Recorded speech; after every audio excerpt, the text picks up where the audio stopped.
Hello everyone, Tracy Williams here, your success coach and your results expert.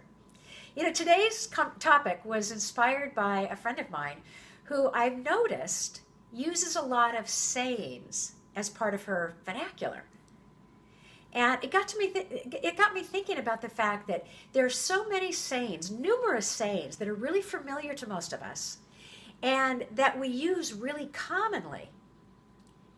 And I think we use them because, well, frankly, they're great sayings. And there's a part of us that I really believe knows that there's a truth in them, even if we're not consciously aware of the depth of the meaning of the quote. What do I mean? We often say things like, every cloud has a silver lining, or look at the silver lining.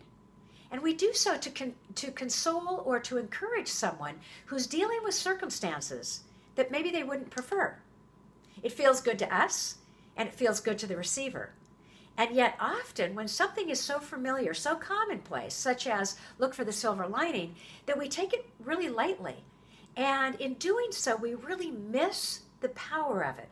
If we really took some of these sayings that we use all the time and applied what it is that they are suggesting or recommending, they could be very, very impactful in our lives. And that's true with look for the silver lining, or there's always a silver lining in every cloud.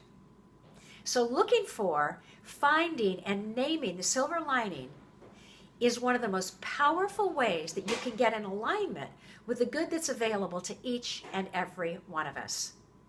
Finding the silver lining is an expression of gratitude. Gratitude has the same vibrational frequency as abundance, and therefore it's necessary to maintain a state of gratitude if we want to get the results that we truly desire. Looking for the silver lining is simply an act of finding the best in all circumstance. Finding the best in all circumstance and then fixing our mind on the best to the exclusion of where our mind might want to go to look for the stuff that we don't want. Fixing our mind on the best. See, the law of gratitude is a natural principle that says that there is an action and reaction that is equal and is opposite, which means that when we fix our mind on the best, we can only get back in equal amounts coming back to us in the opposite direction. We send it out, it comes back. We can only get the best in return. Now, I get it. You might be saying, yeah, but sometimes when situations are really challenging and they're really things that appear to be bad, that finding the silver lining or even stopping to look for the silver lining and certainly keeping our mind on it might be a bit of a challenge. And that's absolutely true. It can be. And in these moments, it is truly an opportunity for magnificent transformation. The other thing that we can do is that when we look for the silver lining in any situation, then we strengthen the muscle. And when we do run into a challenging situation, that muscle's nice and strong, and it makes it much easier to find the silver lining because we're in the practice of doing so.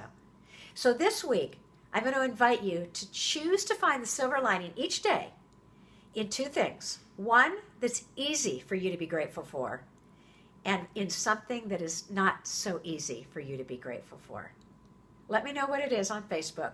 I would love to hear where you're finding the silver lining. Here's to silver linings.